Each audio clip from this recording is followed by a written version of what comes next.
Never has a country gone to such extraordinary lengths to remove the enemy's civilian population from harm's way.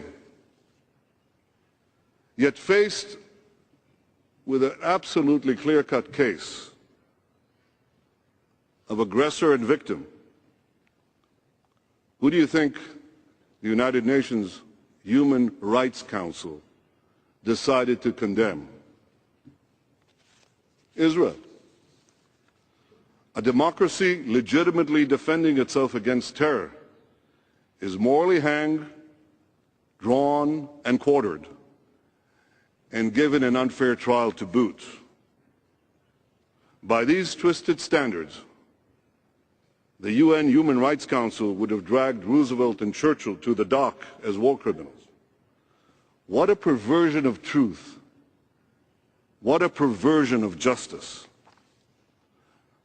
Now, delegates of the United Nations and the governments whom you represent, you have a decision to make. Will you accept this farce? Because if you do, the United Nations would revert to its darkest days, when the worst violators of human rights sat in judgment against the law-abiding democracies, when Zionism was equated with racism, and when an automatic majority could be mustered to declare that the earth is flat. If you had to choose a date when the United Nations began its descent, almost a free fall, and lost the respect of many thoughtful people in the international community, it was that decision in 1975 to equate Zionism with racism.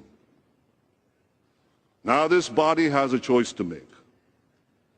If it does not reject this biased report, it would vitiate itself. It would begin or re-begin the process of vitiating itself from its own relevance and importance. But it would do something else. It would send a message to the terrorists everywhere saying, terrorism pays. All you have to do is launch your attacks from densely populated areas and you will win immunity. And then a third thing. In condemning Israel, this body would also deal a mortal blow to peace. Let me explain why.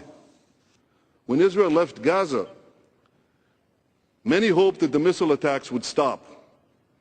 Others believed that even if they don't stop, at the very least, Israel would have made this gesture, extraordinary gesture for peace. But it would have international legitimacy to exercise its right of self-defense if peace failed. What legitimacy? What self-defense? The same UN that cheered Israel as we left Gaza, the same UN that promised to back our right of self-defense, now accuses us, my people, my country, of being war criminals. And for what? For acting responsibly in self-defense, for acting in a way that any country would act, with a restraint unmatched by many. What a travesty. Ladies and gentlemen, Israel justly defended itself against terror.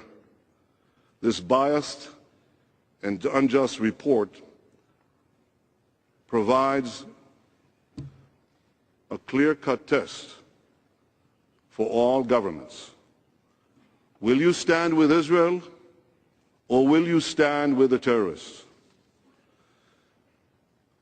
We must know the answer to that question now. Now, not later. Because if Israel is again asked to take more risk for peace, we must know today that you will stand with us tomorrow. Only if we have the confidence that we can defend ourselves can we take further risks for peace. And make no mistake about it, all of Israel wants peace. Anytime an Arab leader genuinely wanted peace with us, we made peace. We made peace with Egypt, led by Anwar Sadat. We made peace with Jordan, led by King Hussein. And if the Palestinians truly want peace, I and my government and my people will make peace. But we want a genuine peace, a defensible peace, a permanent peace. In 1947, this body voted to establish 2 states for 2 peoples, a Jewish state and an Arab state. The Jews accepted this resolution. The Arabs rejected it and invaded the embryonic Jewish state with the hopes of annihilating it. We asked the Palestinians to finally do what they refused to do for 62 years. Say yes to a Jewish state. As simple, as clear, as elementary as that.